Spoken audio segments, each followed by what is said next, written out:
Josué, chapitre 11. La conquête du sud du pays.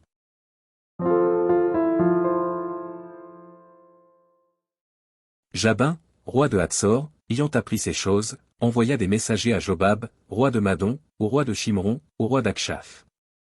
Au roi qui était au nord dans la montagne, dans la plaine au midi de Kinéret, dans la vallée, et sur les hauteurs de Dor à l'occident.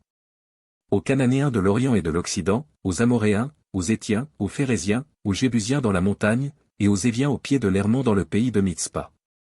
Ils sortirent, eux et toutes leurs armées avec eux, formant un peuple innombrable comme le sable qui est sur le bord de la mer, et ayant des chevaux et des chars en très grande quantité. Tous ces rois fixèrent un lieu de réunion, et vinrent camper ensemble près des eaux de Mérom, pour combattre contre Israël. L'Éternel dit à Josué, ne les crains point, car demain, à ce moment-ci, je les livrerai tous frappés devant Israël. Tu couperas les jarrets à leurs chevaux, et tu brûleras au feu leurs chars. Josué, avec tous ces gens de guerre, arriva subitement sur eux près des eaux de Mérom, et ils se précipitèrent au milieu d'eux. L'Éternel les livra entre les mains d'Israël, ils les battirent et les poursuivirent jusqu'à Sidon la Grande, jusqu'à Misrephoth Maïm, et jusqu'à la vallée de Mitzpa vers l'Orient, ils les battirent, sans en laisser échapper aucun. Josué les traita comme l'Éternel lui avait dit, il coupa les jarrets à leurs chevaux, et il brûla leurs chars au feu. À son retour, et dans le même temps, Josué prit Hatsor, et frappa son roi avec l'épée. Hatsor était autrefois la principale ville de tous ses royaumes. On frappa du tranchant de l'épée et l'on dévoua par interdit tous ceux qui s'y trouvaient, il ne resta rien de ceux qui respiraient, et l'on mit le feu à Hatsor.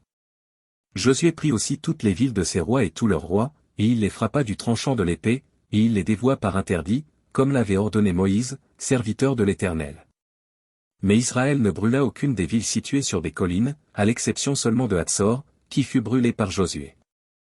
Les enfants d'Israël gardèrent pour eux tout le butin de ces villes et le bétail, mais ils frappèrent du tranchant de l'épée tous les hommes, jusqu'à ce qu'ils les eussent détruits, sans rien laisser de ceux qui respiraient.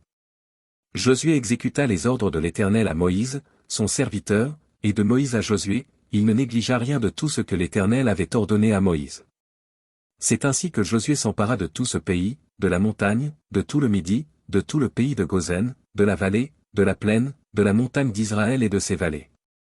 Depuis la montagne nue qui s'élève vers Séhir jusqu'à Balgad, dans la vallée du Liban, au pied de la montagne d'Hermon. Il prit tous leurs rois, les frappa et les fit mourir. La guerre que soutint Josué contre tous ces rois fut de longue durée. Il n'y eut aucune ville qui fit la paix avec les enfants d'Israël, excepté Gabaon, habité par les Éviens, ils les prirent tout en combattant.